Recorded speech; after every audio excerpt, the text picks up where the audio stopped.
दोस्तों, कोलकाता केस से जुड़ी एक बड़ी खबर सामने आई है।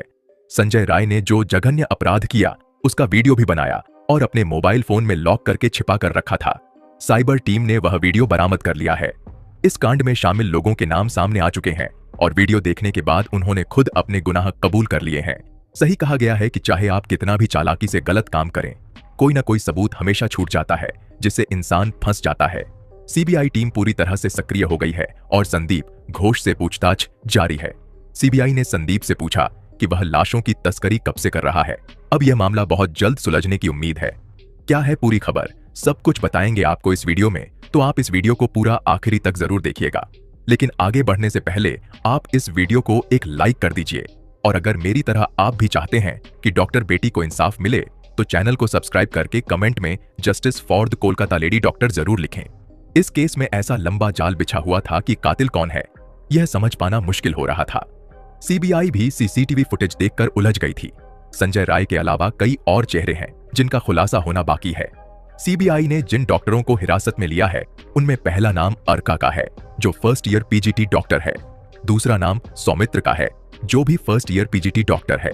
तीसरा शुभदीप है जो चेस्ट मेडिसिन डिपार्टमेंट में इंटर्न है और चौथा गुलाम है जो अस्पताल का एक स्टाफ है। ये चारों लोग सीसीटीवी में दिखाई दिए हैं। दरअसल 9 अगस्त की रात को जो यह रूह कंपा देने वाली घटना हुई, अब उसके सबूत सीबीआई के पास मौजूद हैं। बताया जा रहा है कि उस रात करीब 12 बजे एक ग्रुप जिसमें एक महिला डॉक्टर और 2 ट्रेनी डॉक्टर थे, एक का नाम अर्का और दूसरे का नाम सौमित्र था, अपनी 36 घंटे की लंबी शिफ्ट पूरी करने के बाद एक साथ डिनर करने गए। डिनर के बाद यह ग्रुप लगभग 12 बजे के करीब थोड़ा रिलैक्स करने का फैसला करता है और सेमिनार हॉल की ओर जाता है। वहां यह तय होता है कि नीरज चोपड़ा का ओलंपिक भाला फाइनल देखा जाए और कुछ आराम किया जाए। 36 घंटे की लंबी शिफ्ट के बाद अर्का, सौमित्र और महिला डॉक्टर तीनों नीरज चोपड़ा का ओलंपिक गेम देखते हैं। इसके बाद करीब 2 बजे के आसपास सौमित्र और अर्का दोनों सेमिनार हॉल से बाहर चले जाते हैं। सेमिनार रूम के सामने स्थित स्लीपिंग रूम में जाकर दोनों डॉक्टर सो जाते हैं। लगभग 2 बजे के करीब महिला डॉक्टर अकेले सेमिनार रूम में रेस्ट करने का फैसला करती है। इस बीच तीसरा डॉक्टर जो कि इंटर्न शुभदीप था भी ड्यूटी पर था।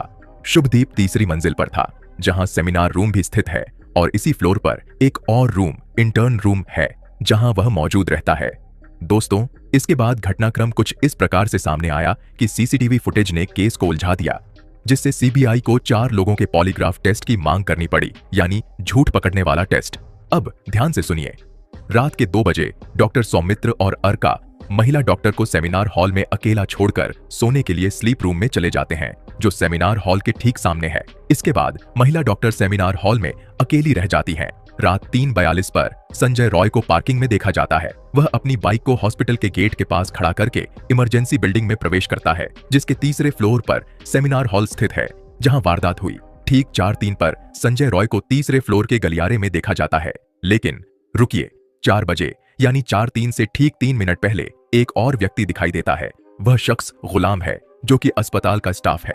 इसी कारण से गुलाम भी अब संदेह के घेरे में आ गया है। संजय रॉय को 4:03 के आसपास सेमिनार हॉल में प्रवेश करते देखा गया था। वह बाइक से अस्पताल पहुंचा था और फिर सेमिनार हॉल से बाहर आता हुआ भी नजर आया। अब समझिए कि यहाँ पर मामला कैसे उलझ रहा है और क्यों सीबीआई की जांच में रुकावट आ रही है। जिस फ्लोर पर यह वारदात हुई वहां उस समय 4 लोग मौजूद थे। ऐसा माना जा रहा है कि अर्का और सौमित्रा जो दोनों सेमिनार हॉल के ठीक सामने स्थित स्लीप रूम में आराम कर रहे थे उसी फ्लोर पर थे। इसके अलावा उसी फ्लोर पर एक और रूम था जिसमें इंटर्न शुभदीप ड्यूटी पर थे। इसी दौरान गुलाम जो कि हॉस्पिटल का स्टाफ था भी लगभग उसी समय अवधि में उस फ्लोर पर घूमता हुआ दिखाई दिया।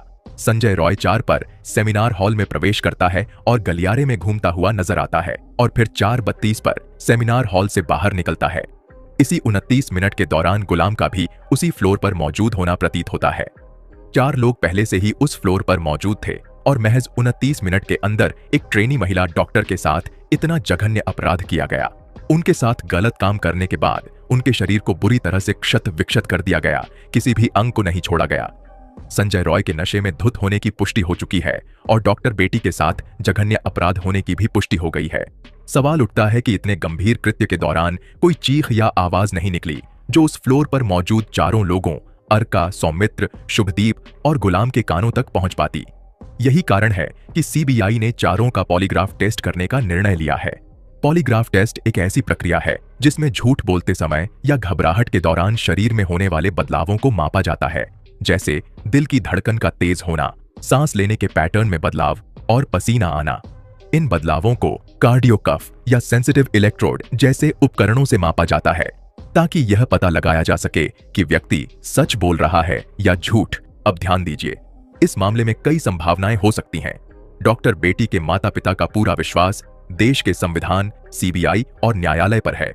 उनका मानना है कि इसमें एक से अधिक लोग शामिल हो सकते हैं, यह किसी एक व्यक्ति का काम नहीं हो सकता। यदि हम स्थिति पर गौर करें तो 4 लोग वहां मौजूद थे और किसी ने कुछ नहीं सुना। इतनी बड़ी वारदात हो गई और अब यह कहा जा रहा है कि सेमिनार हॉल जहां घटना हुई पूरी तरह साउंड प्रूफ था ताकि बाहर की आवाज अंदर न आए। यह एक संभावित कारण हो सकता है, लेकिन संभावनाएं अनगिनत हैं। क्या यह संभव है कि यह एक सोची समझी साजिश थी जिसमें प्रिंसिपल भी शामिल था? यह सिर्फ एक संभावना है, इसमें कोई सत्यता या सबूत नहीं है, लेकिन ऐसी संभावनाएं उभर रही हैं। दोस्तों, प्रिंसिपल संदीप घोष के बारे में एक और चौंकाने वाली बात सामने आई है। आरजीकर मेडिकल कॉलेज के पूर्व उपाधीक्षक अख्तर अली ने मीडिया को दिए एक इंटरव्यू में बताया कि संदीप घोष लाशों की तस्करी में संलिप्त था। जब उन्होंने इस मेडिकल कॉलेज में काम शुरू किया, तब से ही उन्होंने हर मामले में 20 कमीशन तय कर दिया था। कम से कम इस पर ईडी की जांच होनी चाहिए और इसकी वित्तीय गड़बड़ियों की पड़ताल की जानी चाहिए। इतना सब होने के बावजूद अब सवाल उठता है कि क्या कोई बड़ी ताकत इस मामले में शामिल है? क्या डिनर के दौरान महिला डॉक्टर को कुछ मिलाकर दिया गया था जिसकी वजह से वह न तो उठ सकी और न ही कोई आवाज कर सकी? कई संभावनाएं हो सकती हैं। हो सकता है इन चारों में से कोई एक या कई लोग इसमें शामिल हों। जब सीबीआई ने इन चारों से सवाल किए तो उनके जवाबों में एक रूपता नहीं पाई गई, जिससे यह संकेत मिलता है कि कुछ छुपाया जा रहा है। वे किसके दबाव में हैं या क्यों सच नहीं बता रहे, यह अभी स्पष्ट नहीं है। या फिर यह सिर्फ एक साधारण अपराध है, कोई निश्चित रूप से नहीं कह सकता जब तक कि पॉलीग्राफ टेस्ट के नतीजे सामने न आ जाएं। दोस्तों, आपका क्या मानना है? क्या यह किसी एक व्यक्ति का अपराध हो सकता है या फिर एक बड़ी साजिश के तहत डॉक्टर बेटी को खत्म किया गया? कमेंट में बताएं।